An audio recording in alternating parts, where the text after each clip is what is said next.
Hello friends, welcome back to our channel. നമ്മൾ ഇന്ന് കാണാൻ പോകുന്നത് ധീരോ എന്ന മൂവിയാണ്. അതിലേക്ക് കിടക്കുന്നതിന് മുമ്പ് എല്ലാവരും നമ്മുടെ വീഡിയോ ഒന്ന് ലൈക്ക് ചെയ്ത് സപ്പോർട്ട് ചെയ്യാൻ മറക്കണ്ട. മൂവിയുടെ തുടക്കത്തിൽ തന്നെ കാണിക്കുന്നത് നായകനായ ACP സ്റ്റാലിൻ ജോസഫിനെ നിർണായകമായ ഏതോ ഒരു കേസിലെ പ്രതിയെ ഷൂട്ട് ചെയ്തതിന്റെ പേരിൽ മേലുദ്യോഗസ്ഥർ ഒരു എൻക്വയറിക്ക് വിളിക്കുന്നതാണ്. അയാളുടെ കൂടെ കമ്മീഷണർ രാംദാസും ഉണ്ടായിരുന്നു. ഇനിയാണ് കേസിനാസ്പദമായ സംഭവം എന്താണെന്ന് നമ്മളെ കാണിക്കുന്നത്. 2024 ഏപ്രിൽ 7 ഒരു കാർ പാർക്കിംഗ് ഏരിയയിൽ റിട്ടയർഡ് IG ജേക്കബ് കുര്യന്റെ നെഫ്യൂ ആയ ജോൺ എന്ന് പറയുന്ന ഒരു പയ്യൻ മരിച്ചു കിടക്കുന്നതാണ് കാണിക്കുന്നത്. എഞ്ചിനീയറിംഗ് കോളേജിലെ ഫൈനൽ ഇയർ വിദ്യാർത്ഥിയായിരുന്നു ജോൺ. ഡെഡ് ബോഡിയുടെ അടുത്ത് തന്നെ കുത്താൻ ഉപയോഗിച്ച കത്തി ഉണ്ടായിരുന്നു. ആദ്യം കഴുത്തറുത്ത ശേഷം നെഞ്ചിൽ തന്നെ കുറെ തവണ കുത്തേറ്റാണ് ജോൺ മരിച്ചിരിക്കുന്നത്. കില്ലറിന് എന്തോ പകയുണ്ടെന്ന് ആദ്യ നോട്ടത്തിൽ തന്നെ പോലീസുകാർക്ക് മനസ്സിലായി. ജോണിന്റെ അടുത്തായിട്ട് ഒരു കൊന്ത കിടപ്പുണ്ടായിരുന്നു. കില്ലർ മനഃപൂർവ്വം അതവിടെ ഉപേക്ഷിച്ചിട്ട് പോയതായിട്ടാണ് അവർക്ക് തോന്നുന്നത്. കൂടാതെ ജോണിന്റെ ശരീരത്തിൽ നിന്നും ഒരു പെൺകുട്ടിയുടെ നിന്ന് തോന്നിക്കുന്ന മുടിയും കിട്ടിയിട്ടുണ്ട്. അവിടുത്തെ സെക്യൂരിറ്റിയോട് ചോദിക്കുമ്പോൾ അയാൾ പറയുന്നുണ്ട്, തലേന്ന് രാത്രി ഇടയ്ക്ക് ഇവിടെ കറണ്ട് പോയി എന്നും ആ സമയത്ത് കാറിൽ നിന്നും നിർത്താതുള്ള സൗണ്ട് കേൾക്കുന്ന കേട്ടിട്ട് അയാൾ അവിടേക്ക് ചെന്ന് നോക്കുമ്പോൾ കാണുന്നത് ജോൺ കൊല്ലപ്പെട്ട് കിടക്കുന്നതും കുറച്ചു മാറി ഒരു പെൺകുട്ടി ബോധം കെട്ട് കിടക്കുന്നതുമാണ്. ആ പെൺകുട്ടിയുടെ പേര് ഫിദ എന്നായിരുന്നു. പെൺകുട്ടിയുടെ നെറ്റിയിൽ ചെറിയൊരു മുറിവ് മാത്രമേ ഉണ്ടായിരുന്നുള്ളൂ. ഹോസ്പിറ്റലിൽ നിന്ന് അവൾ വീട്ടിലെത്തിയെന്നറിഞ്ഞതും പോലീസുകാര് അവിടേക്ക് അന്വേഷിക്കാൻ ചെല്ലുന്നു. ഫിദയോട് ചോദിക്കുമ്പോൾ ഫിദ പറയുന്നത് അവിടെയുള്ള പബ്ബിലേക്ക് വന്ന തന്റെ ഫ്രണ്ട്സിനോടൊപ്പമാണ് ഫിദ അവിടേക്ക് വന്നത്. അവള് പാർട്ടിയിൽ പങ്കെടുക്കാനൊന്നും പോയില്ല. കാറിൽ തന്നെ ഇരുന്ന് ഫോൺ നോക്കുകയായിരുന്നു. ആ സമയത്താണ് മറ്റൊരു കാറിൽ നിന്ന് നിർത്താതെ സൗണ്ട് കേൾക്കുന്ന കേട്ടിട്ട് അവൾ അവിടേക്ക് ചെല്ലുന്നത്. അതിനിടയ്ക്ക് കറണ്ടും പോയിട്ടുണ്ടായിരുന്നു. മൊബൈൽ വെളിച്ചത്തില് അവള് ചെന്ന് നോക്കുമ്പോൾ കാണുന്നത് ജോൺ മരിച്ചു കിടക്കുന്നതാണ്. പേടിച്ചു പോയ അവൾ തിരിഞ്ഞോടുന്നതിനിടയ്ക്ക് അവിടെ ഉണ്ടായിരുന്ന തൂണില് തലയിടിച്ച് വീണ് ബോധം പോവുകയായിരുന്നു. ഫിദ പറയുന്നതൊന്നും തന്നെ പോലീസുകാര് പൂർണ്ണമായിട്ടും വിശ്വസിച്ചില്ല. അതേ ടൈമിൽ തന്നെ അന്ന് രാത്രി ജോർജ് എന്ന് പറയുന്ന ഒരു പയ്യനെ മദ്യപിച്ച് വാഹനം ഓടിച്ചതിന്റെ പേരില് പോലീസുകാർ സ്റ്റേഷനിലേക്ക് കൂട്ടിക്കൊണ്ടു പോകുന്നു. ഈ ജോർജ് നമ്മുടെ സ്റ്റാലിന്റെ ബ്രദർ ആയിരുന്നു. അതായത് സ്റ്റാലിന്റെ അച്ഛന് മറ്റൊരു സ്ത്രീയിലുണ്ടായ മകൻ. സ്റ്റാലിന്റെ അച്ഛന്റെ മരണശേഷമാണ് സ്റ്റാലിൻ പോലും തനിക്ക് ഇങ്ങനൊരു ബ്രദർ ഉള്ള കാര്യം അറിഞ്ഞത്. സ്റ്റേഷനിലേക്ക് എത്തിയ സ്റ്റാലിൻ ജോർജിനെ ആ അവസ്ഥയിൽ കണ്ടിട്ട് ഫൈൻ അടിച്ചിട്ട് അവനെ പുറത്തിറക്കാൻ ശ്രമിക്കുന്നെങ്കിലും ജോർജ് പറയുന്നുണ്ട്, എനിക്ക് ആരുടെയും സഹായം വേണ്ടെന്ന്. കൊല്ലപ്പെട്ട ജോണിന്റെ കേസ് കമ്മീഷണർ സ്റ്റാലിനെയാണ് ഏൽപ്പിക്കുന്നത്. മർഡർ നടന്ന സ്ഥലത്തേക്ക് SI ജോസിന്റെ SI ദിയയുടെയും കൂടെ സ്റ്റാലിൻ പോവുകയും അവിടെയെല്ലാം പരിശോധിക്കുകയും ചെയ്യുന്നു. സെക്യൂരിറ്റി കൊടുത്ത മൊഴിയും ഫിദ കൊടുത്ത മൊഴിയും സ്റ്റാലിൻ വായിക്കുന്നുണ്ട്.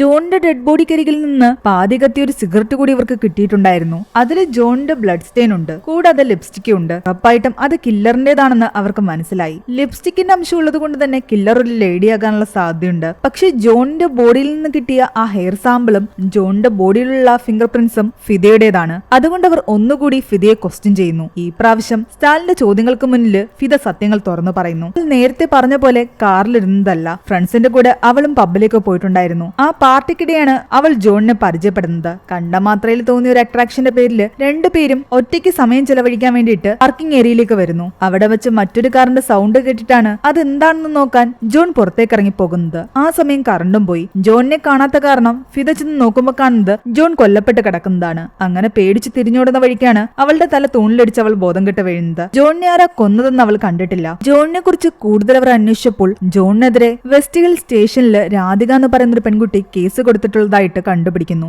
രാധികയെ വിളിച്ചവർ ചോദ്യം ചെയ്യുമ്പോൾ രാധിക പറയുന്നുണ്ട് താൻ ഒരു കോഫി ഷോപ്പ് നടത്തുന്നുണ്ടെന്നും കുറച്ച് നാള് മുൻപ് ജോൺ കിരൺ എന്ന് പറയുന്ന ഒരു പയ്യനെ അവിടെ വെച്ച് അടിക്കാൻ ശ്രമിച്ചു എന്നുമാണ്. ഏതോ ഒരു പെണ്ണിന്റെ പേരും പറഞ്ഞിട്ടായിരുന്നു രണ്ടുപേരും വഴക്കുണ്ടാക്കിയത്. ജോണിന്റെ കാമുകി എന്തോ കിരൺ ശല്യപ്പെടുത്താൻ ശ്രമിച്ചു. തന്റെ കാമുകിയോട് എന്തെങ്കിലും മോശമായിട്ട് പെരുമാറി കഴിഞ്ഞാൽ നിന്റെ പെങ്ങള് കീർത്തിയും താൻ വെറുതെ വിടില്ല എന്ന് പറഞ്ഞിട്ടാ അന്ന് ജോണും കിരണും തമ്മിൽ വഴക്കുണ്ടായത്. ആ വഴക്കിനിടയിൽ കോഫി ഷോപ്പിൽ പല സാധനങ്ങളും അവർ അടിച്ചു തകർത്തിട്ടുണ്ടായിരുന്നു. അത് കാരണമാണ് രാധിക അന്ന് ജോണിനെതിരെ കേസ് കൊടുത്തത്. ജോണുമായിട്ടൊന്ന് പ്രശ്നം ഉണ്ടാക്കിയ കിരണിന്റെ ഡീറ്റെയിൽസ് ഇവരെടുക്കുന്നു. ഇവർ രണ്ടുപേരും ഒരു എഞ്ചിനീയറിംഗ് കോളേജിലെ സ്റ്റുഡൻസ് ആയിരുന്നു. കോളേജിനടുത്ത് വാടകയ്ക്ക് ഒരു വീടെടുത്താണ് ഇവർ രണ്ടുപേരും താമസിച്ചുകൊണ്ടിരുന്നത്. ജോണിന്റെ മരണശേഷം കിരണിനെ കാണാനുമില്ല. ഇവർ വാടകയ്ക്ക് താമസിച്ചിരുന്ന ആ വീട്ടിലേക്ക് സ്റ്റാലിൻ എത്തുമ്പോൾ അത് പൂട്ടിയിട്ടിരിക്കുകയായിരുന്നു. വാതില് തള്ളി തുറന്ന് അകത്ത് കടന്നപ്പോ തന്നെ മനസ്സിലായി ജോണും കിരണും നല്ലപോലെ മദ്യപിക്കുകയും ഡ്രഗ്സ് യൂസ് ചെയ്യുകയൊക്കെ ചെയ്യുന്ന കൂട്ടത്തിലാണെന്ന്. സ്ഥിരമായിട്ട് അവന്റെ ഫ്രണ്ട്സും മറ്റും അവിടെ വരാറുണ്ടെന്ന് അവിടുത്തെ സാഹചര്യമൊക്കെ വെച്ച് നോക്കി സ്റ്റാലിൻ മനസ്സിലാക്കുന്നു. വീടൊക്കെ പരിശോധിച്ചിട്ട് തിരിച്ചു പോകാൻ നേരമാണ് അവിടെ ഉണ്ടായിരുന്ന ലെറ്റർ ബോക്സിൽ ഒരു ലെറ്റർ വന്ന് കിടക്കുന്നത് സ്റ്റാലിൻ ശ്രദ്ധിക്കുന്നത്. അത് ഓപ്പൺ ചെയ്ത് നോക്കുമ്പോഴാകട്ടെ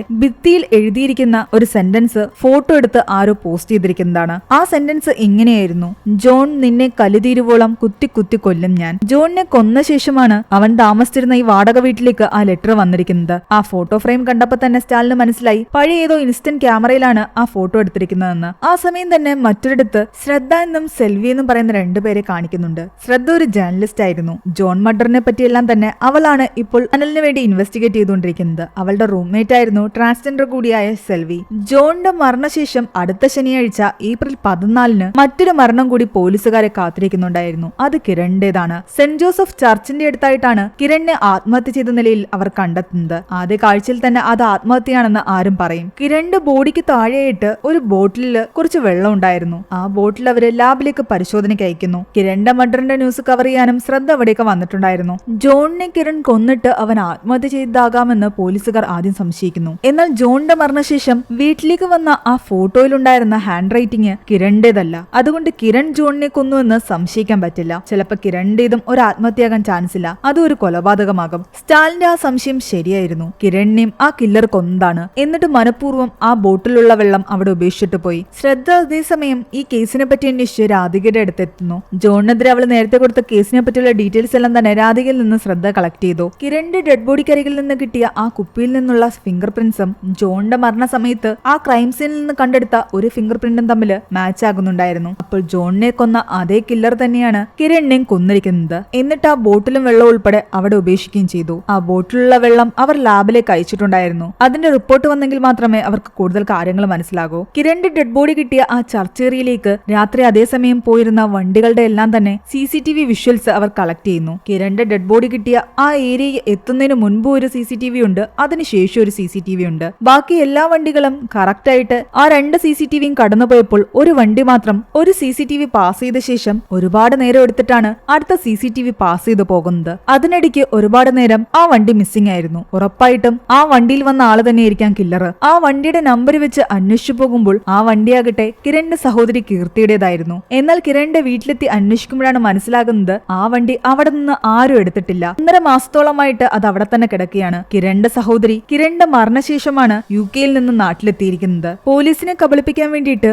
നമ്പർ പ്ലേറ്റ് മാറ്റി കില്ലർ അതുപോലൊരു വണ്ടി യൂസ് ചെയ്തതാണെന്ന് ഇതിലൂടെ മനസ്സിലായി. അവിടെ നിന്നും പോകുന്നതിന് മുമ്പ് കിരണിന്റെ അച്ഛനാകട്ടെ സ്റ്റാലിന്റെ കയ്യില് വീട്ടിലേക്ക് വന്ന ഒരു പോസ്റ്റ് കൊണ്ടു കൊടുക്കുന്നു. ജോണിന്റെ മരണശേഷം വന്ന അതുപോലൊരു ഫോട്ടോ തന്നെയായിരുന്നു ഇതും. ജോൺ നിന്നെ കൊന്നതിന് ശേഷം കിരണിനെയും ഞാൻ കൊല്ലുമെന്നായിരുന്നു അതിൽ എഴുതിയിരുന്നത്. ജോണിന്റെയും കിരണിന്റെയും കൊലപാതകത്തില് 3 കാര്യങ്ങളാണ് കോമൺ ആയിട്ടുള്ളത്. ഇവർ രണ്ടുപേരും ഗുരുകുലം എഞ്ചിനീയറിംഗ് കോളേജിൽ പഠിച്ചവരാണ്. 2 മരണത്തിന് ശേഷവും ഈ ഫോട്ടോസ് വന്നിട്ടുണ്ട്. പിന്നീട് ഈ 2 മർഡറും നടന്നത് ശനിയാഴ്ചയാണ്. കില്ലറിനൊരു പാറ്റേൺ ഉണ്ട്. സാറ്റർഡേ ആണ് അവർ കൊലപാതകത്തിന് വേണ്ടി ചൂസ് ചെയ്യുന്നത്. ജോൺ കൊല്ലപ്പെട്ട ദിവസം ആ ഏരിയയിൽ ഒരു CCTV ക്യാമറയിൽ നിന്നും ഇവർക്ക് കില്ലറിന്റെ വിഷ്വൽ കിട്ടുന്നു. പാർക്കിംഗ് ഏരിയയിലെ സെക്യൂരിറ്റി പറഞ്ഞ പ്രകാരം ജോണിന്റെ മരണസമയത്ത് അവിടെ നിന്നും ഹുഡിയിട്ട ഒരാൾ പോകുന്നത് അയാൾ കണ്ടിട്ടുണ്ടായിരുന്നു. അതേ ഹുഡിയിട്ട ആള് തന്നെയാണ് ഇപ്പോൾ ഈ CCTV വിഷ്വൽസിലുള്ളത്. കിരണിന്റെ കൊല നടന്നെടുത്ത് കണ്ട ആ വെഹിക്കിളിന്റെ നമ്പർ പ്ലേറ്റ് ഫേക്ക് ആയിരുന്നല്ലോ. ആ വെഹിക്കിളിൽ ഉണ്ടായിരുന്നത് ഇതേ ഹുഡിയിട്ട ആള് തന്നെയാണ്. കില്ലർ യൂസ് ചെയ്യുന്ന വണ്ടിയുടെ എല്ലാം തന്നെ നമ്പർ പ്ലേറ്റ് ഫേക്ക് ആണ്. ജോണിന്റെ മർഡർ നടന്ന സ്ഥലത്തു നിന്നും കിട്ടിയ സിഗരറ്റിൽ ലിപ്സ്റ്റിക്കും മറ്റു ഡീറ്റെയിൽസും ഒക്കെ വെച്ചിട്ട് കില്ലർ ഒരു വുമൺ ആണെന്ന് തന്നെ അവർ ഏകദേശം ഉറപ്പിച്ചു. ഇതൊരു സീരിയൽ കില്ലർ തന്നെ ആകാമെന്നായിരുന്നു സ്റ്റാലിന്റെ ഡൗട്ട്. അതേസമയം കില്ലർ അടുത്ത സാറ്റർഡേ തന്റെ അടുത്ത ഏരിയയെ തേടി അയാളുടെ വീട്ടിലേക്ക് ചെല്ലുന്നു. ദീപക് എന്നായിരുന്നു അയാളുടെ പേര്. MLA-യുടെ മകനായ ദീപക് ഡ്രഗ്സ് ഒക്കെ ഇല്ലീഗലായിട്ട് കടത്തുകയും അതൊരുപാട് യൂസ് ചെയ്യുകയും ചെയ്യും. അങ്ങനെ ഈ പ്രാവശ്യം അയാളുടെ അടുത്ത് കുറച്ച് ഡ്രഗ്സ് ഒരിടത്ത് എത്തിക്കണമെന്ന് പറഞ്ഞിട്ട് കുറച്ച് ഫ്രണ്ട്സ് വരുന്നു. അന്ന് സാറ്റർഡേ ആയതുകൊണ്ടും കില്ലർ അടുത്ത കൊല നടത്താൻ സാധ്യതയുള്ളത് കൊണ്ടും പോലീസുകാർ ചെക്കിംഗ് എല്ലാം തന്നെ കർശനമാക്കിയിരിക്കുകയായിരുന്നു. അത് കാരണം ഈ ഡ്രഗ്സ് ആ ഏരിയയിലൂടെ കൊണ്ടുപോകാൻ പറ്റില്ല. MLA-യുടെ മകന്റെ വണ്ടി ആരും എന്തായാലും തടയില്ല. അതുകൊണ്ടായിരുന്നു ഇവർ ദീപകിനോട് ഹെൽപ്പ് ചോദിച്ചത്. കില്ലർ ആ സമയം ദീപകിനെ കൊല്ലാൻ അവിടെ വന്നെങ്കിലും ആൾക്കാർ ഇവിടെ വരികയും ദീപകിന്റെ കയ്യിൽ ഡ്രഗ്സ് കൊടുത്ത പ്രകാരം ദീപക് ആ ഡ്രഗ്സുമായിട്ട് പുറത്തേക്ക് പോയത് കാരണം കില്ലറും അവനെ ഫോളോ ചെയ്ത് പുറത്തേക്ക് പോവുകയാണ്. പോലീസുകാര് എല്ലാ CCTV ക്യാമറയും ചെക്ക് ചെയ്തുകൊണ്ടിരിക്കുകയാണ്. എല്ലായിടത്തും പെട്രോളിംഗ് സ്ട്രോങ് ആയിരുന്നു. വാഹനങ്ങൾ ചെക്ക് ചെയ്തുകൊണ്ടിരിക്കുന്നിടയ്ക്ക് ദീപക് തന്റെ വണ്ടി ഒരിടത്തും നിർത്താതെ സ്പീഡിൽ വിട്ടുപോകുകയായിരുന്നു. MLA-യുടെ മകനാണെന്ന് അവിടെ ഉണ്ടായിരുന്ന പലരും പറഞ്ഞെങ്കിലും വണ്ടി നിർത്താതെ പോയത് ശരിയല്ല എന്ന് പറഞ്ഞിട്ട് കുറച്ച് പോലീസുകാര് ദീപകിന്റെ വണ്ടിയെ ഫോളോ ചെയ്തു പോകുന്നു. പക്ഷെ പോലീസുകാർക്ക് മുന്നേ ദീപകിന്റെ വണ്ടിയെ ഫോളോ ചെയ്ത് ഒരു 2 വീലർ പോകുന്നുണ്ടായിരുന്നു. അതിൽ ഹുഡി ധരിച്ച ഒരാളും ഉണ്ടായിരുന്നു. കുറെ ദൂരം കഴിഞ്ഞ് പോലീസുകാർ ചെന്ന് നോക്കുമ്പോൾ കാണുന്നത് ദീപക് വണ്ടി ഉപേക്ഷിച്ച് എവിടെ പോയിരിക്കുന്നതാണ്. അവന്റെ വണ്ടിയിൽ നിന്നും ആ ഡ്രഗ്സ് അവർ കണ്ടെടുത്തു. പോലീസുകാരെ പേടിച്ചിട്ട് അവൻ ഡ്രഗ്സ് അവിടെ ഇട്ടിട്ട് രക്ഷപ്പെട്ടതാകാമെന്നാണ് അവർ ആദ്യം കരുതുന്നത്. എന്നാൽ ആ പോലീസുകാർ കാണാതെ കില്ലർ ദീപകിന്റെ വാപൊത്തി പിടിച്ച് മറ്റൊരു സൈഡിലേക്ക് അവനെ മാറ്റി നിർത്തിയിരിക്കുന്നത് ഇവരാരും കണ്ടില്ല. അത് കാരണം ദീപകിനെ അന്വേഷിച്ച് MLA-യുടെ വീട്ടിൽ അവർ എത്തിയെങ്കിലും MLA പറയുന്നുണ്ട് അവൻ ഇവിടേക്ക് വന്നിട്ടില്ല എന്ന്. മാത്രമല്ല തന്റെ മകനെ ഈ കേസിലൊന്നും പെടുത്താൻ നിൽക്കണ്ടെന്നും പറയുന്നു. അവൻ ഡ്രഗ്സ് കൈവശം വെച്ചതിന് എന്തായാലും അവനെ അറസ്റ്റ് ചെയ്യുമെന്ന് പറഞ്ഞിട്ടാണ് പോലീസുകാർ അവിടെ നിന്നും പോകുന്നത്. പിറ്റേന്ന് രാവിലെ ദീപകിന്റെ വില്ലയിലുള്ള ലെറ്റർ ബോക്സിലേക്കും മറ്റുള്ളവരുടെ വീട്ടിൽ വന്ന പോലെ ഒരു ഫോട്ടോ വരുന്നു. അന്ന് രാവിലെ സ്റ്റാലിൻ വീട്ടില് ഈ കേസിനെ പറ്റിയുള്ള ഡീറ്റെയിൽസ് പഠിച്ചുകൊണ്ട് നിൽക്കുമ്പോഴാണ് പള്ളിയിൽ നിന്നും സ്റ്റാലിന്റെ അമ്മയും സഹോദരിയും തിരിച്ചു വരുന്നത്. അമ്മയുടെ കയ്യിലുണ്ടായിരുന്ന കൊന്തമാല കണ്ട് സ്റ്റാലിന് ഡൗട്ട് തോന്നുന്നു. ജോണിന്റെ ഡെഡ് ബോഡിയിൽ നിന്നും ഇതേ കൊന്തമാലയായിരുന്നു സ്റ്റാലിൻ കണ്ടെടുത്തിരുന്നത്. ഇതെവിടെ നിന്നാണെന്ന് ചോദിക്കുമ്പോൾ സെന്റ് ജോസഫ് ചർച്ചിന്റെ അടുത്തുള്ള ഒരു കടയിൽ നിന്നാണെന്ന് ആണെന്നും അയാൾ സ്വന്തം കൈകൊണ്ട് ഉണ്ടാക്കുന്നതാണെന്നും സ്റ്റാലിന്റെ അമ്മ പറയുന്നു. സ്റ്റാലിൻ നേരെ ചർച്ചിന്റെ അടുത്തേക്ക് ചെല്ലുന്നു. അവിടെ നിന്നായിരുന്നു കിരണിന്റെ ബോഡി കണ്ടെത്തിയത്. ആ ചർച്ചിന്റെ അടുത്ത് കട നടത്തുന്ന ആള് സ്വന്തം കൈകൊണ്ടുണ്ടാക്കുന്നതാണ് ഈ കുരിശുമാല. ജോണിന്റെ ബോഡിയിൽ നിന്നും ഈ കൊന്തമാല കിട്ടണമെങ്കിൽ കില്ലർ മനഃപൂർവ്വം അതിട്ടതാണ്. അതായത് കിരൺ അടുത്ത് എവിടെയാണ് കൊല്ലപ്പെടാൻ സാധ്യതയുള്ളത് എന്ന് കാണിച്ചുകൊണ്ടാണ് കില്ലർ ജോണിന്റെ ബോഡിയിൽ ഈ മാല ഇട്ടത്. അതുപോലെ തന്നെ കിരണിന്റെ മർഡർ നടന്ന സ്ഥലത്ത് നിന്നും കിട്ടിയത് ആ ബോട്ടിലെ വെള്ളമാണ്. ആ വെള്ളം പരിശോധിക്കുമ്പോൾ മനസ്സിലാകും അടുത്ത കൊലപാതകം എവിടെയായിരിക്കും നടന്നിരിക്കുന്നതെന്ന്. താൻ ചെയ്യാൻ പോകുന്ന കൊലപാതകത്തിലേക്കുള്ള ഒരു ക്ലൂ ആണ് ഈ കില്ലർ ഇതിലൂടെ കൊടുത്തുകൊണ്ടിരിക്കുന്നത്. ലാബ് റിസൾട്ട് വന്നതോടുകൂടി ആ വെള്ളം അവിടെയുള്ളൊരു കെമിക്കൽ ഫാക്ടറിയുടെ ബാക്കിലുള്ള പുഴയിലേതാണെന്ന് മനസ്സിലാകുന്നത്. കാരണം ആ കെമിക്കൽ ഫാക്ടറിയിൽ നിന്നും പുറന്തുള്ള വേസ്റ്റും മറ്റും ആ പുഴയിൽ കലർന്നിട്ട് പുഴ മലിനമായിട്ടുണ്ടായിരുന്നു. അതിന്റെ പേരിൽ ഓൾറെഡി അവിടെ സംഘർഷങ്ങൾ നടക്കുന്നുണ്ട്. ഈ വെള്ളം കിരണിന്റെ ബോഡിയുടെ അടുത്ത് നിന്നും കിട്ടിയിട്ടുണ്ടെങ്കിൽ ഉറപ്പായിട്ടും അടുത്ത ഡെഡ് ബോഡി ഈ പുഴയിൽ നിന്നായിരിക്കാൻ കിട്ടാൻ സാധ്യതയെന്ന് സ്റ്റാലിൻ ഊഹിക്കുന്നു. അങ്ങനെ പുഴ മുഴുവൻ ഇവർ സെർച്ച് ചെയ്യുന്നു. അവർ ഊഹിച്ച പോലെ തന്നെ പുഴയുടെ അടിയിൽ നിന്നും കവറിൽ കെട്ടിയ നിലയിൽ ദീപകിന്റെ മൃതദേഹം ഇവർക്ക് കിട്ടുന്നു. ദീപകിന്റെ മൃതദേഹത്തിൽ നിന്നും ഇവർക്ക് കിട്ടുന്ന അടുത്ത ക്ലൂ ഒരു റെഡ് കളർ ടോയ് കാർ ആയിരുന്നു. കൊല ഇവിടെ അവസാനിക്കുന്നില്ല. കില്ലർ അടുത്ത കൊല ചെയ്യാൻ പോകുന്നത് ഈ റെഡ് കാറിനുള്ളിലായിരിക്കാം. കൂടാതെ ദീപകിന്റെ പോസ്റ്റിലെത്തിയ ആ മൂന്നാമത്തെ ഫോട്ടോ ഇവർ പരിശോധിക്കുന്നുണ്ട്. അതിലെഴുതിയിരിക്കുന്നത് ഇങ്ങനെയായിരുന്നു: ജോൺ കിരൺ, നിങ്ങൾക്ക് കൂട്ടായി ദീപകിനെ ഞാൻ നിങ്ങളുടെ അടുത്തേക്ക് അയക്കും. SI ജോസ് അതിനിടെ സ്റ്റാലിനോട് വന്ന് പറയുന്നുണ്ട് ദീപക് മരിച്ച ദിവസം നൈറ്റ് പെട്രോളിങ്ങിനിടെ പോലീസുകാർ ശ്രദ്ധിച്ചൊരു കാര്യമുണ്ടായിരുന്നുവെന്ന്. പോലീസുകാർ ദീപകിന്റെ കാർ ഫോളോ ചെയ്യുന്നതിന്റെ കൂട്ടത്തിൽ തന്നെ ഫുഡ് ധരിച്ച ഒരാൾ 2 വീലറിൽ ദീപകിനെ ഫോളോ ചെയ്യുന്നുണ്ടായിരുന്നുവെന്ന്. ദീപകിന്റെ കാറ് പോയ ആ ഏരിയയും അവിടുത്തെ CCTV ഫുട്ടേജസും എല്ലാം തന്നെ ഇവർ പരിശോധിക്കുന്നതിലൂടെ ദീപകിനെ ഒന്ന് ഫോളോ ചെയ്തു പോയ ആ 2 വീലറിലുണ്ടായിരുന്നത് ആരാണെന്ന് ഇവർ കണ്ടെത്തി. അത് രാധികയായിരുന്നു. നീയാണോ ഈ കൊലപാതകങ്ങളെല്ലാം ചെയ്തതെന്ന് സ്റ്റാലിൻ ചോദിക്കുമ്പോൾ രാധിക പറയുന്നുണ്ട് ജോണിനെയും കിരണിനെയും ഒന്നും ചെയ്യണമെന്ന് ഞാൻ ആഗ്രഹിച്ചിട്ടില്ല. പക്ഷെ ദീപകിനെ കൊല്ലണമെന്ന് ഞാൻ ആഗ്രഹിച്ചിരുന്നു. എന്നാൽ ഞാൻ അവനെ കൊല്ലുന്നതിന് മുമ്പ് മറ്റാരോ അവനെ കൊന്നു. നീയും ദീപക്കും തമ്മിൽ എന്താ ഇഷ്യൂ എന്ന് സ്റ്റാലിൻ ചോദിക്കുമ്പോൾ രാധിക പറയുന്നുണ്ട് തന്റെ സ്കൂളിൽ പഠിക്കുന്ന സഹോദരിയെ ദീപക് ഡ്രഗ്സ് കൊടുത്ത് മയക്കുകയും അവളെ സെക്ഷലി ഹരാസ് ചെയ്യുകയും ചെയ്തിട്ടുണ്ടെന്ന്. അങ്ങനെ ഒരിക്കൽ പബ്ബിൽ നിന്ന് ഡ്രഗ്സ് ഒക്കെ കൊടുത്തിട്ട് ദീപക് അവളെ യൂസ് ചെയ്തിട്ട് റോഡിൽ ഇറക്കി വിട്ടിട്ട് പോയി. പാതിബോധത്തിൽ റോഡ് ക്രോസ് ചെയ്യുന്നതിനിടയ്ക്ക് ആക്സിഡന്റ് പറ്റി ഇവളുടെ സഹോദരി മരിച്ചു. ആ ദേഷ്യത്തിലാണ് ഇവൾ ദീപകിനെ കൊല്ലണമെന്ന് കരുതിയത്. എന്നാൽ ഇവരെ ആരെയും തന്നെ കൊന്നത് രാധികയല്ല. അന്ന് ദീപകിനെ ഫോളോ ചെയ്ത് രാധിക 2 വീലറിൽ പോയെങ്കിലും ഒരു വളവിന് വെച്ച് മറ്റൊരു വണ്ടി സ്പീഡിൽ അവളുടെ ഓപ്പോസിറ്റ് വന്നത് കാരണം അവളുടെ ബൈക്കൊന്ന് സ്കിഡാവുകയും അവൾ സൈഡിലേക്ക് വീഴുകയും ചെയ്തിട്ടുണ്ടായിരുന്നു. അത് കാരണം പിന്നീട് അവൾക്ക് ദീപകിനെ ഫോളോ ചെയ്ത് പോകാൻ പറ്റിയില്ല. പോലീസുകാർ ദീപകിന്റെ വീട് പരിശോധിക്കുന്നതിൽ നിന്നും ദീപകിന്റെ പേഴ്സണൽ ലാപ്ടോപ്പിൽ നിന്ന് അവർക്കൊരു വീഡിയോ കണ്ടെത്താൻ സാധിച്ചു. ഒരു പെൺകുട്ടിയുടെ തലയിൽ ചാക്കുകൊണ്ട് മൂടിയ ശേഷം ഇപ്പോൾ കൊല്ലപ്പെട്ട ജോണും കിരണും ദീപക്കും നാലാമതായിട്ട് ഒരു പയ്യനും ചേർന്നിട്ട് ആ പെൺകുട്ടിയെ ക്രൂരമായി റേപ്പ് ചെയ്യുന്നതായിരുന്നു ആ വീഡിയോയിലുണ്ടായിരുന്നത്. 6 വർഷങ്ങൾക്ക് മുമ്പ്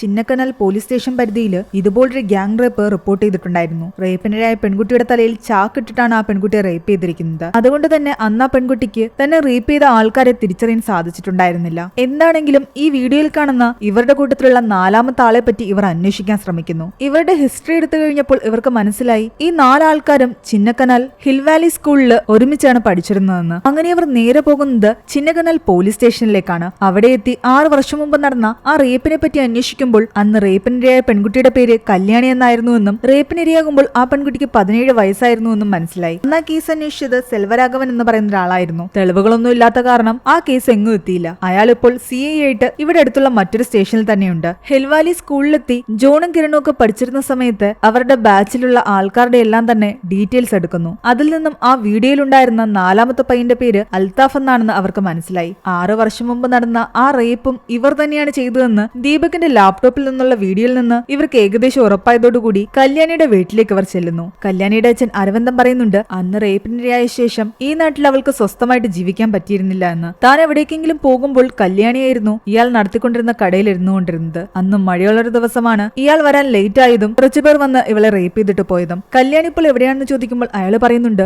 ഒരിക്കലൊരു എഴുത്തെഴുതി വെച്ചിട്ട് അവൾ എങ്ങോട്ടേക്കോ പോയതാണെന്ന്. റേപ്പിന്റെ ആയ പെൺകുട്ടിയെ നാട്ടുകാരെല്ലാം മറ്റൊരു രീതിയിലാണ് കണ്ടത്. ഞാനും അവളെ അന്വേഷിച്ചു പോകാൻ നിന്നില്ല. അവളുടെ പാസ്റ്റ് ഒന്നും അറിയാത്ത ഏതെങ്കിലും സ്ഥലത്ത് അവൾ സ്വസ്ഥമായിട്ട് ജീവിക്കട്ടെ എന്ന് കരുതി. അവളുടെ ഫോട്ടോസ് എന്തെങ്കിലും ഉണ്ടോന്ന് ചോദിക്കുമ്പോൾ അയാൾ കുറച്ചുനേരം തെരഞ്ഞുപിടിച്ച് ഒരു ഫോട്ടോ കൊണ്ട് ഇവരെ കാണിക്കുന്നു. ആ ഫോട്ടോയിലുള്ള പെൺകുട്ടിയെ കണ്ട് സ്റ്റാലിൻ ശരിക്കും ഞെട്ടിപ്പോയി.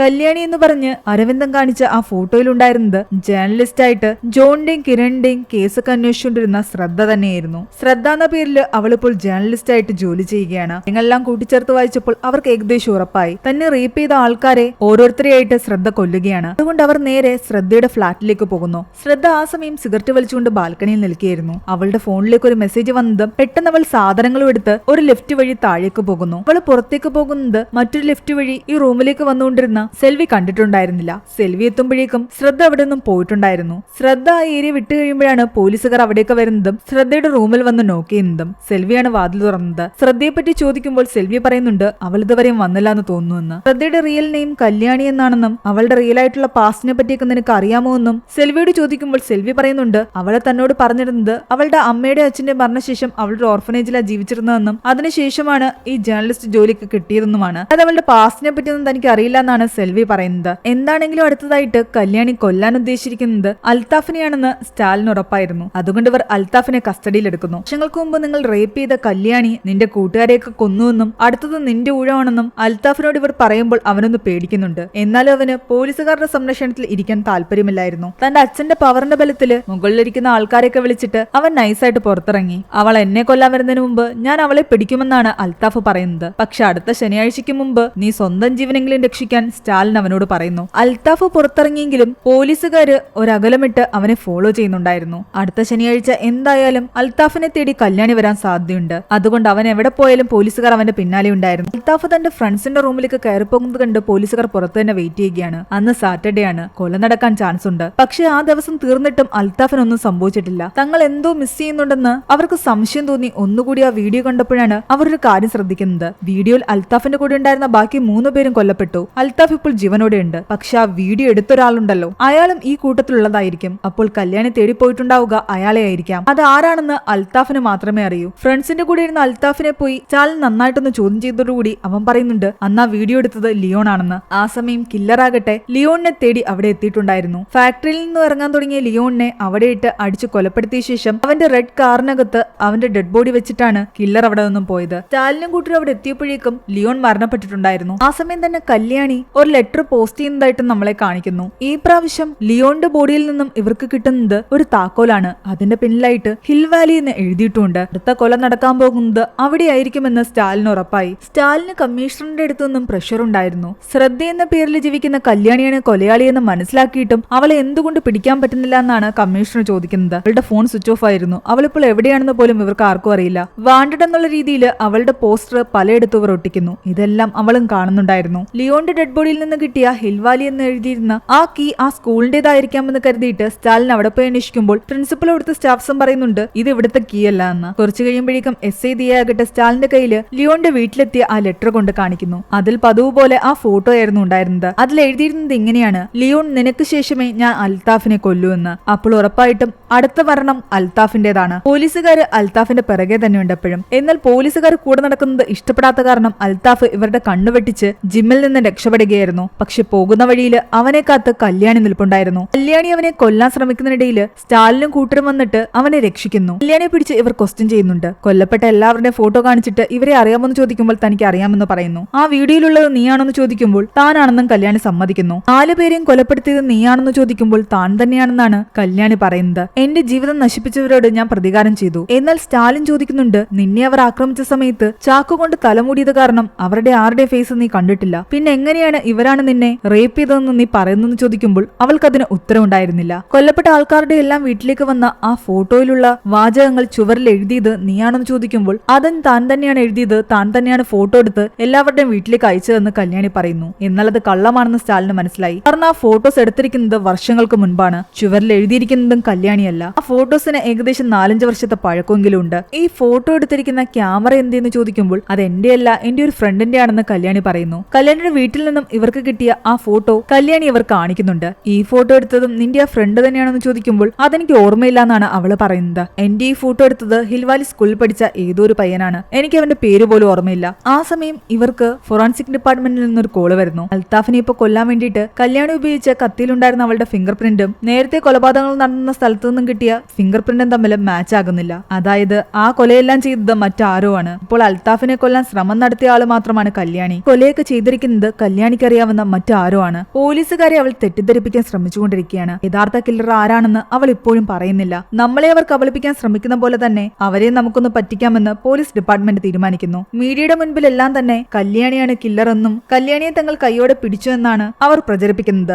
അതിനുശേഷം സെൽവിയെ ഇവർ ഒന്നോട് ചോദ്യം ചെയ്യുന്നു. കല്യാണിയുടെ പാസ്റ്റിനെ പറ്റിയെല്ലാം തന്നെ നിനക്ക് നന്നായിട്ട് അറിയാമായിരുന്നു ചോദിക്കുമ്പോൾ ഈ പ്രാവശ്യം സെൽവി സമ്മതിക്കുന്നു അതെല്ലാം തനിക്ക് അറിയാമായിരുന്നു എന്ന്. പക്ഷെ ഇപ്പൊ നടന്ന കൊലകളൊക്കെ ചെയ്തിരിക്കുന്നത് കല്യാണിയല്ല എന്ന് ഞങ്ങൾക്കറിയാം. അതുകൊണ്ട് കല്യാണിയെ രക്ഷിക്കണമെങ്കിൽ സെൽവിക്ക് അറിയാവുന്ന കാര്യങ്ങളെല്ലാം നീ തുറന്നു പറഞ്ഞെങ്കിലേ പറ്റൂ. അതോടെ സെൽവി തനിക്ക് അറിയാവുന്ന കാര്യങ്ങൾ പറയുന്നു. ഏകദേശം 1.5 മാസം മുമ്പ് കല്യാണിക്ക് ഒരു പോസ്റ്റ് വന്നു. നീ അർഹിക്കുന്ന നീതി നിനക്ക് വേണ്ടി ഞാൻ നടപ്പിലാക്കുമെന്നായിരുന്നു അതിലുണ്ടായിരുന്നത്. ഹോട്ടൽ കിങ്ഡം DJ ഹാൾ എന്ന് അതിൽ എഴുതിയിട്ടുണ്ടായിരുന്നു. അന്നവർ ആദ്യം അതിനെ സീരിയസ് ആയിട്ട് എടുത്തില്ല. പക്ഷെ അതിന്റെ അടുത്ത ശനിയാഴ്ച അതേ ഹോട്ടലിന്റെ പാർക്കിംഗ് ലോട്ടിൽ വെച്ചിട്ട് ജോൺ കൊല്ലപ്പെട്ടപ്പോഴാണ് കാര്യം സീരിയസ് ആണെന്ന് അവർക്ക് മനസ്സിലായത്. അത് കഴിഞ്ഞ് വീണ്ടും ഒരു ലെറ്റർ വന്നു. അതിൽ കിരണും ദീപക്കും കൊല്ലപ്പെടുമെന്നായിരുന്നു ഉണ്ടായിരുന്നത്. പിന്നീട് വന്ന കത്തില് ഈ കത്തയക്കുന്ന ആൾക്ക് അവളെ നേരിട്ട് കാണണമെന്നും ഒരു സഹായം ആവശ്യമുണ്ടെന്നും പറഞ്ഞിരുന്നു. തനിക്ക് വേണ്ടി നീതി നടപ്പിലാക്കിയ ആ ആള് കല്യാണിക്ക് മറ്റെന്തിനേക്കാളും വലുതാണ്. അതുകൊണ്ട് ഒരു കാരണവശാലും ആ ആളെ കല്യാണിയായിട്ട് കാട്ടിക്കൊടുക്കില്ല. സ്റ്റാലിൻ ആ കല്യാണിയുടെ ഫോട്ടോ നന്നായിട്ട് പരിശോധിക്കുകയായിരുന്നു. അവള് നിൽക്കുന്ന ആ ജനലില് അവളുടെ ഫോട്ടോ എടുത്ത ആളുടെ മുഖം പതിഞ്ഞിട്ടുണ്ടായിരുന്നു.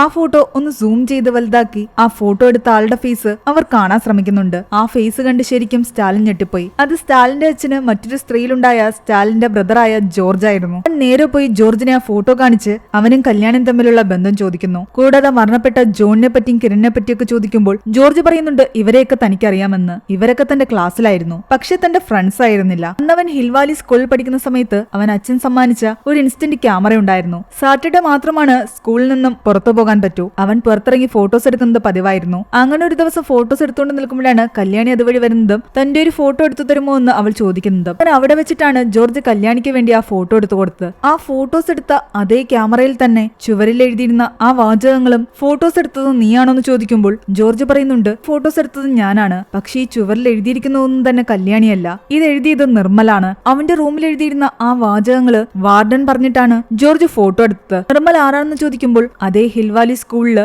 ബോർഡിംഗിൽ പഠിക്കുന്ന ഒരു പയ്യനായിരുന്നു നിർമ്മൽ എന്ന് ജോർജ് പറയുന്നു. അച്ഛന്റെ മരണശേഷം ഒരുപാട് കടങ്ങളും പ്രശ്നങ്ങളും ഒക്കെ ആയത് കാരണം അവന്റെ അമ്മ ഒറ്റയ്ക്ക് സ്ട്രഗിൾ ചെയ്യുകയായിരുന്നു. അവന്റെ അമ്മയ്ക്ക് പല ആൾക്കാരുമായിട്ടും ബന്ധമുണ്ടെന്ന് പോലും നാട്ടിലുള്ള ചിലരൊക്കെ പറഞ്ഞു തുടങ്ങി. അച്ഛന്റെ മരണവും അമ്മയെ പറ്റിയുള്ള ആൾക്കാരുടെ ഈ സംസാരവും എല്ലാം തന്നെ നിർമ്മലിനെ വല്ലാതെ തളർത്തിയിട്ടുണ്ടായിരുന്നു. അവൻ ആകെ ഡിപ്രസ്ഡ് ആയിരുന്നു. ഇപ്പോഴും എവിടെയെങ്കിലും ഒറ്റയ്ക്കിരിക്കും. ബോർഡിംഗിൽ അവനെ ഏറ്റവും കൂടുതൽ ടോർച്ചർ ചെയ്യുന്നത് ജോണും ഗ്യാങ്ങുമായിരുന്നു. കിട്ടിയ അവസരത്തിലെല്ലാം തന്നെ അവർ അവനെ ഉപദ്രവിച്ചുകൊണ്ടിരുന്നു. ഇതൊക്കെ കണ്ടിട്ടും വാർഡൻ എതിർത്തതുമില്ല. വാർഡനും ജോണിന്റെയും മറ്റു പയ്യന്മാരുടെയും കൂടെ തന്നെയായിരുന്നു. അവന്മാരുടെ സ്ഥിരമായിട്ടുള്ള ഈ ഉപദ്രവം സഹിക്കവയ്യാതെ അവന്മാരെ ഒന്നും ചെയ്യാൻ പറ്റാത്തതിന്റെ ദേഷ്യത്തിലായിരിക്കാം അവൻ ആ ചുവരിൽ ഇതെല്ലാം എഴുതി വെച്ചത്. നിർമ്മൽ തന്നെ ഉപദ്രവിക്കുന്ന കാര്യം പലരോടും കംപ്ലൈന്റ് ചെയ്തതാണ്. എന്നാൽ ആരും അതൊന്നും വിശ്വസിച്ചില്ല. ഡിപ്രഷനും മാനസിക ബുദ്ധിമുട്ടുകളൊക്കെ കാരണം അവൻ പറയുന്നത് കള്ളമാണെന്നും വെറുതെ ഓരോ കാര്യങ്ങൾ ഉണ്ടാക്കി പറയുകയാണെന്നുമാണ് എല്ലാവരും പറഞ്ഞത്. വാർഡൻ ഉൾപ്പെടെ എല്ലാവരും അവനെതിരെ സംസാരിച്ചത് കാരണം പ്രിൻസിപ്പലും അതൊന്നും വിശ്വസിച്ചില്ല. തന്റെ പ്രശ്നങ്ങളെല്ലാം തന്റെ അമ്മയെ വിളിച്ച് പറയാൻ വേണ്ടിയിട്ട് നിർമ്മൽ പലതവണ കോൾ ചെയ്യുമ്പോഴും അവന്റെ അമ്മ താൻ തിരക്കിലാണെന്നും പിന്നെ വിളിക്കാമെന്നും നീ കുറച്ചു കാലം അവിടെ അഡ്ജസ്റ്റ് ചെയ്ത് നിൽക്കാനുമാണ് പറയുന്നത്. അവന്റെ പ്രശ്നങ്ങളൊന്നും കേൾക്കാൻ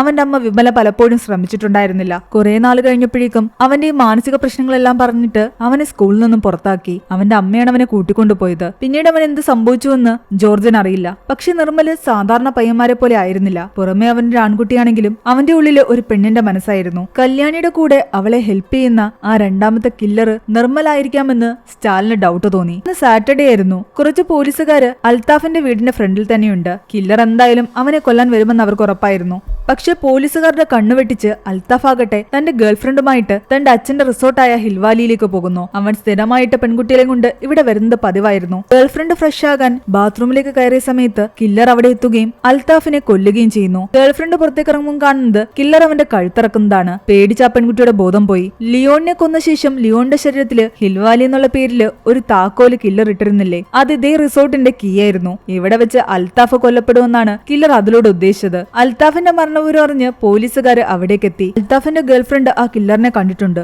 അവളെ ഉപയോഗിച്ച് അവരൊരു സ്കെച്ച് വരയ്ക്കാൻ ശ്രമിക്കുകയായിരുന്നു. അതിനിടയ്ക്ക് കല്യാണിയോട് പോയി ഇവർ അൽത്താഫിന്റെ മരണത്തെ പറ്റി പറയുകയും നിർമ്മലിനെ പറ്റി ചോദിക്കുകയും ചെയ്യുന്നു. കല്യാണി നിർമ്മലിനെ പറ്റി പറയുന്നു. അച്ഛനില്ലാത്ത സമയത്ത് അവള് കടയിലിരിക്കുന്നത് പതിവായിരുന്നല്ലോ. അങ്ങനെ ഒരു ദിവസം നിർമ്മൽ ആ കടയിലേക്ക് വരുന്നു. അവിടെയുള്ള വളകളും പൊട്ടുകളും ഒക്കെ അവൻ നോക്കിക്കൊണ്ട് നിൽക്കുകയായിരുന്നു. അവനതൊക്കെ നോക്കാനും കാണാനും ഒക്കെ ഇഷ്ടമായിരുന്നു. പതിയെ പതിയെ കല്യാണിയും നിർമ്മലും നല്ല കൂട്ടുകാരായി മാറി. ഒരു ദിവസം ഇവർ ഒരുമിച്ച് പോകുന്നതിനിടയ്ക്ക് ജോണും കൂട്ടരും ഇവരുടെ വഴി തടയുകയും നിർമ്മലിനെയും കല്യാണിയെ ശല്യം ചെയ്യുകയും ചെയ്യുന്നു. ദേഷ്യം വന്ന കല്യാണി അവരുടെ മുഖത്തടിച്ചു. അവസരം നോക്കിയിരുന്ന ഇവരാകട്ടെ നല്ല മഴയുള്ളൊരു ദിവസം കല്യാണി കടയിൽ ഒറ്റയ്ക്കുള്ളപ്പോൾ പറഞ്ഞപ്പോൾ അവിടേക്ക് ചെല്ലുകയും പുറത്തുനിന്നിരുന്ന കല്യാണിയെ ബാക്കിലൂടെ പോയി അവളുടെ തലയിൽ ചാക്കിട്ട് മൂടി അകത്തേക്ക് കൊണ്ടുപോയി അതിക്രൂരമായിട്ട് റേപ്പ് ചെയ്യുകയും ചെയ്തു. കല്യാണിയെ കാണാൻ അവിടേക്ക് വന്ന നിർമ്മൽ കാണുന്നത് കടയ്ക്കുള്ളിൽ നിന്നും ജോണും കൂട്ടരും ഇറങ്ങിപ്പോകുന്നതാണ്. കല്യാണിയുടെ അവസ്ഥ കണ്ട് നിർമ്മൽ ആകെ തകർന്നുപോയി. കരഞ്ഞുകൊണ്ട് അവൻ അവിടെ നിന്ന് ഓടിപ്പോയി. അതിനുശേഷം നിർമ്മലിന് എന്ത് സംഭവിച്ചതെന്ന് തനിക്കറിയില്ല എന്നാണ് കല്യാണി പറയുന്നത്. അൽത്താഫിന്റെ മരണവും കൂടെ ആയതോടുകൂടി കമ്മീഷണർ സ്റ്റാലിനെ കുറെ വഴക്ക് പറയുന്നു. എന്നാൽ സ്റ്റാലിൻ പറയുന്നുണ്ട്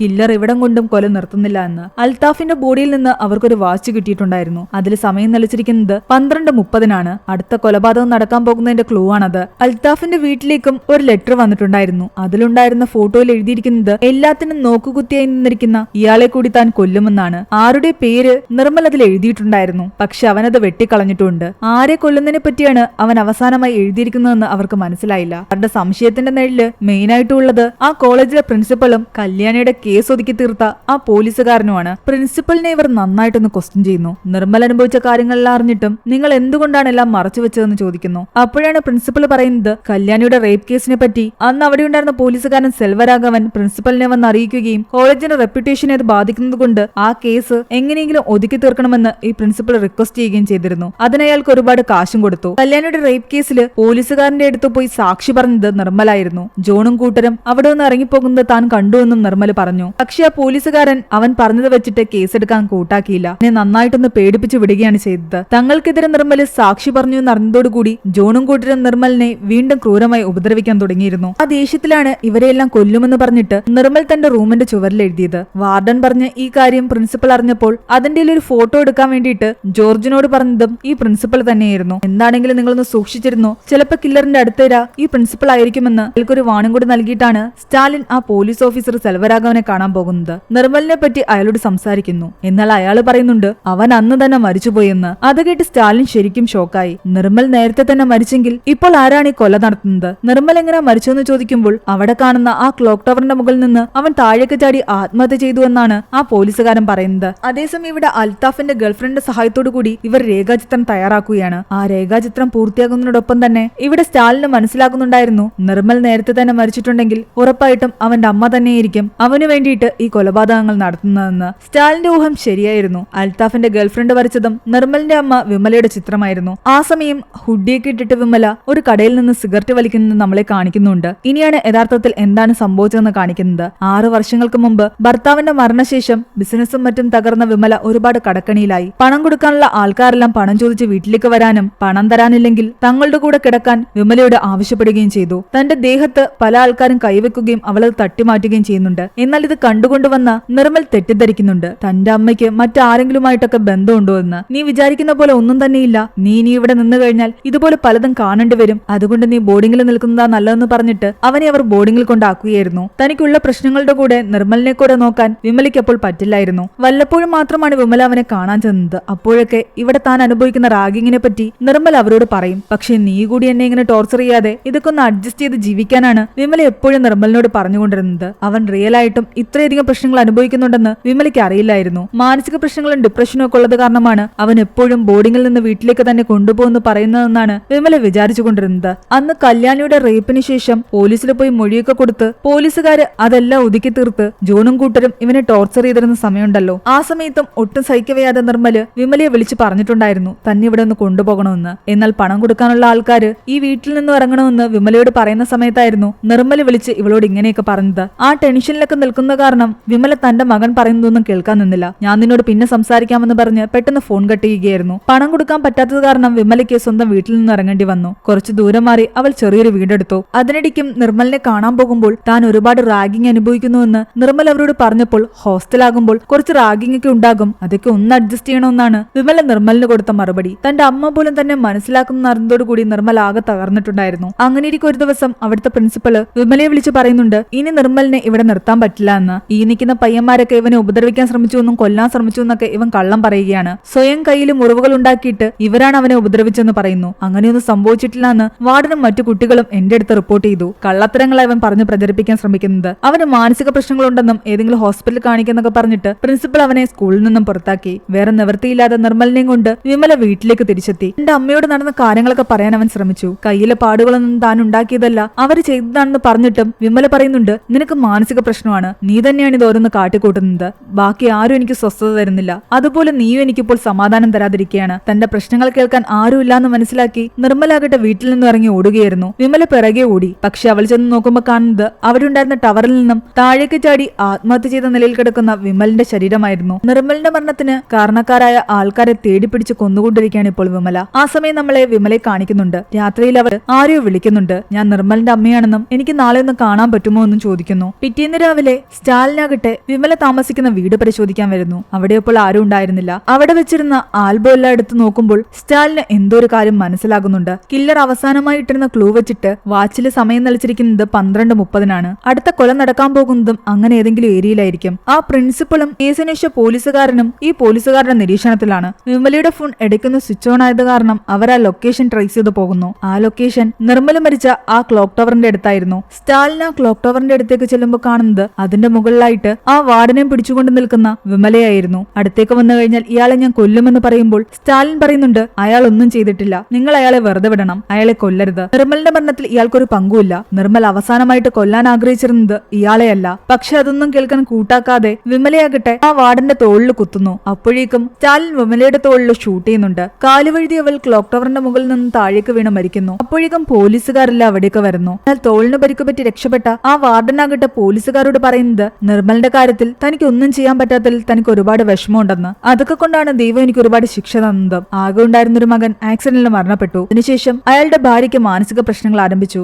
അങ്ങനെ ഒരു ഹോസ്പിറ്റലിൽ കൊണ്ടുപോകുന്ന സമയത്താണ് അവിടെ വെച്ച് നിർമ്മലിന്റെ അമ്മയെ ഈ വാർഡൻ കാണുന്നത്. നിർമ്മൽ ആ ഹോസ്റ്റലിൽ നേരിട്ട പ്രശ്നങ്ങളെല്ലാം തന്നെ അയാൾ വിമലയോട് തുറന്നു പറഞ്ഞു. തന്റെ മകൻ പറഞ്ഞ കാര്യങ്ങളെല്ലാം സത്യമായിരുന്നുവെന്നും അവനെ എത്രത്തോളം അവർ ടോർച്ചർ ചെയ്തിരുന്നുവെന്നും വിമല അപ്പോഴാണ് മനസ്സിലാക്കിയത്. അവസാനമായിട്ട് ആ വാർഡൻ പോലീസുകാരോട് പറയുന്നത് ക്ലോക്ക് ടവറിന്റെ മുകളിൽ വെച്ചിട്ട് വിമല തന്നെ ഉപദ്രവിക്കാൻ ശ്രമിച്ചിട്ടില്ല, അവരെന്നോട് സംസാരിച്ചുകൊണ്ട് നിൽക്കുകയായിരുന്നു. പക്ഷേ സ്റ്റാലിൻ പെട്ടെന്ന് വന്നപ്പോഴേക്കും അവരാകെ ടെൻഷനായതാണ്. കൂടാതെ സ്റ്റാലിൻ അവരെ പ്രൊവോക്ക് ചെയ്യുകയായിരുന്നു. വിമലയെ ഷൂട്ട് ചെയ്തതിന്റെ പേരിലായിരുന്നു സ്റ്റാലിനെ എൻക്വയറിക്ക് വേണ്ടിയിട്ട് മേലുദ്യോഗസ്ഥർ വിളിച്ചത്. 5 പേരെ കൊന്ന ഒരു ക്രിമിനൽ ആയിരുന്നു അവരെന്നും അവർ ആ വാർഡനെ ഉപദ്രവിക്കാൻ ശ്രമിച്ചതുകൊണ്ടാണ് തനിക്ക് അവരെ ഷൂട്ട് ചെയ്യേണ്ടി വന്നതെന്നുമാണ് സ്റ്റാലിൻ പറയുന്നത്. ആരൊക്കെ എന്തൊക്കെ പറഞ്ഞാലും തനിക്ക് ശരിയെന്ന് തോന്നിയ കാര്യമാണ് താൻ ചെയ്തതെന്ന് പറഞ്ഞിട്ട് സ്റ്റാലിൻ അവിടെ നിന്നും പുറത്തേക്കിറങ്ങി. കമ്മീഷണർ അവനോട് വന്ന് ചോദിക്കുന്നുണ്ട് നിർമ്മൽ അവസാനമായിട്ട് കൊല്ലാൻ ആഗ്രഹിച്ച ആള് ശരിക്കും ആരായിരുന്നു എന്ന്. ആ സത്യം എന്റെ ഉള്ളിൽ തന്നെ ഇരിക്കട്ടെ എന്ന് പറഞ്ഞിട്ട് സ്റ്റാലിൻ അവിടെ നിന്നും വണ്ടി എടുത്തിട്ട് പോകുന്നു. നിർമ്മൽ കൊല്ലാൻ ആഗ്രഹിച്ചിരുന്നത് ആരെയാണെന്ന് സ്റ്റാലിൻ നന്നായിട്ട് അറിയാം. അവൻ കൊല്ലാൻ ആഗ്രഹിച്ചത് അവന്റെ അമ്മയെ തന്നെയായിരുന്നു. നോക്കുകുത്തിയായിട്ട് നിന്ന ആളെയായിരുന്നല്ലോ അവൻ കൊല്ലാൻ ആഗ്രഹിച്ചത്. അത് അവന്റെ അമ്മയായിരുന്നു. ഇത്രയും കാര്യങ്ങൾ അവൻ തുറന്നു പറഞ്ഞിട്ടും എല്ലാം സഹിച്ചും ക്ഷമിച്ചും നിൽക്കാനായിരുന്നു അവന്റെ അമ്മ അവനോട് ആവശ്യപ്പെട്ടത്. വിമലയുടെ വീട്ടിലെത്തി അവിടെ ഉണ്ടായിരുന്ന ആൽബം പരിശോധിക്കുമ്പോൾ തന്നെ സ്റ്റാലിൻ മനസ്സിലാക്കിയിട്ടുണ്ടായിരുന്നു വിമലയും ആ സത്യം മനസ്സിലാക്കിയെന്ന്. തന്റെ മകൻ തന്നെ കൊല്ലാൻ ആഗ്രഹിച്ച കാര്യം ആ ആൽബത്തിലൂടെ വിമല മനസ്സിലാക്കിയിട്ടുണ്ടായിരുന്നു. അതിൽ അവളുടെ ഫോട്ടോസ് എല്ലാം തന്നെ നിർമ്മൽ നശിപ്പിച്ചിട്ടുണ്ടായിരുന്നു. തന്റെ അമ്മയെ തനിക്ക് കൊല്ലണമെന്ന് ആ ആൽബത്തിൽ അവൻ എഴുതിയിട്ടുണ്ടായിരുന്നു. സ്റ്റാലിനെയും കൂട്ടരെയും വിമല മനഃപൂർവ്വം ആ ക്ലോക്ക് ടവറിലേക്ക് എത്തിക്കുകയായിരുന്നു. അവിടെ വെച്ച് താൻ കൊല്ലപ്പെടണമെന്ന് വിമല ആഗ്രഹിച്ചിട്ടുണ്ടായിരുന്നു. അതിനു വേണ്ടിയിട്ട് മനഃപൂർവ്വം ആ വാർഡനെ ആക്രമിക്കുന്നതായിട്ട് വിമല കാണിച്ചതാണ്. തോളിൽ വെടിയേറ്റിട്ടും വിമല ബാക്കിലേക്ക് വീണിട്ടുണ്ടായിരുന്നില്ല. അവൾ മനഃപൂർവ്വം അവിടെ നിന്നും താഴേക്ക് ചാടുകയായിരുന്നു. മനുഷ്യർ സത്യങ്ങൾ തേടിപ്പോകാനല്ല ആഗ്രഹിക്കുന്നത്, അവർക്ക് ആവശ്യമായിട്ടുള്ള രീതിയിൽ അതിന് നിർമ്മിച്ചെടുക്കാനാണ് ആഗ്രഹിക്കുന്നതെന്ന് പറഞ്ഞുകൊണ്ടാണ് ഈ ഒരു മൂവി അവസാനിപ്പിക്കുന്നത്. ഈ മൂവിയുടെ സ്റ്റോറി എങ്ങനെയുണ്ടായിരുന്നു നിങ്ങൾ താഴെ കമന്റ് ചെയ്യുക. എക്സ്പ്ലനേഷൻ ഇഷ്ടപ്പെട്ടെങ്കിൽ വീഡിയോയിലേക്ക് നമ്മുടെ ചാനൽ സബ്സ്ക്രൈബ് ചെയ്യാനും മറക്കണ്ട.